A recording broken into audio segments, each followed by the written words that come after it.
ఏపీలో జూనియర్ డాక్టర్ల సమ్మె కొనసాగుతోంది. విశాఖ కేజీహెచ్లో జూడాలు ఆందోళన కొనసాగిస్తున్నారు. మరింత సమాచారాన్ని మా కరెస్పాండెంట్ నాయుడు అందిస్తారు. Naidu, over to you.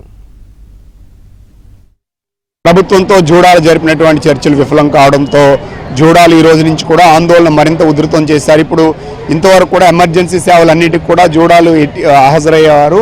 So ఈ రోజు నుంచి ప్రభుత్వం వాళ్ళ డిమాండ్లు అంగీకరించకపోవడంతో పూర్తి స్థాయిలో ఎమర్జెన్సీ సేవలను కూడా నిలిపివేసి వీళ్ళంతా కూడా స్ట్రైక్ దిగినటువంటి పరిస్థితి ఉంది. వీళ్ళంతా కూడా ఆందోళన చేపడుతున్నారు. విద్యార్థులంతా కూడా మనం ఆల్రెడీ చూస్తున్నాము. సో ఖచ్చితంగా ఏవైతే మేము పెట్టినటువంటి డిమాండ్లు అంగీకరించాలి, మేము అడిగేటువంటివి కూడా జెన్యూన్ కాజెస్సే. సో మిగతా ప్రాంతాల్లో అమలు చేస్తున్నారు కాబట్టి ఇక్కడ అమలు చేయాలని ప్రధానంగా వీళ్ళు డిమాండ్ చేస్తున్నారు.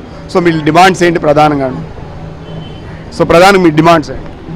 మేము మా డిమాండ్స్ ఎప్పటి నుండి చెప్తుంది మూడే అండి. మా డిమాండ్స్ ఫస్ట్ ఏంటంటే మాకు స్టైపెండ్ హైక్ రావాలి. 15% స్టైపెండ్ హైక్ ఇస్తానన్నారు.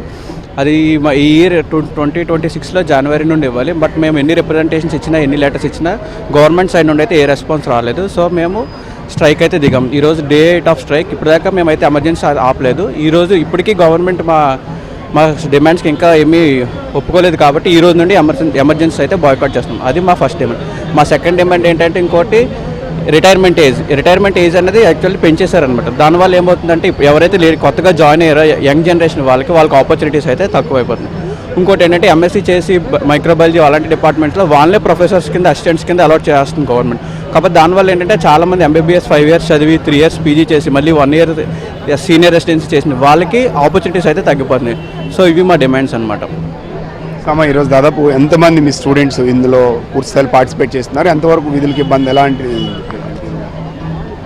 కాదండి, ఇప్పుడు మేము ఎమర్జెన్సీస్ ఆపడానికి మెయిన్ కారణం ఏంటంటే యాక్చువల్లీ మేము ఈ 7 days అనేది గవర్నమెంట్కి ఇలా నాన్ ఎమర్జెన్సీస్ మాత్రమే ఆపి స్ట్రైక్ చేసాము.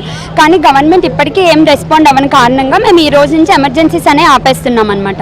యాక్చువల్లీ దీనివల్ల ప్రజలు కూడా చాలా ఇబ్బంది పడతారు. మేము గవర్నమెంట్ తొందరగా రెస్పాండ్ అయ్యి వచ్చి మాకంటూ ఒక సౌకూలంగా మా డిమాండ్స్ కానీ పరిష్కరిస్తే ఈ స్ట్రైక్ అనేది ఇప్పటికి ఇది అవుద్ది అనమాట. సో మేము 36 నుంచి 48 గంటలు డ్యూటీలు చేసి అలా నిరంతరంగా డ్యూటీలు చేసి మా శ్రమకు తగ్గదే మేము అడుగుతున్నాం అనమాట.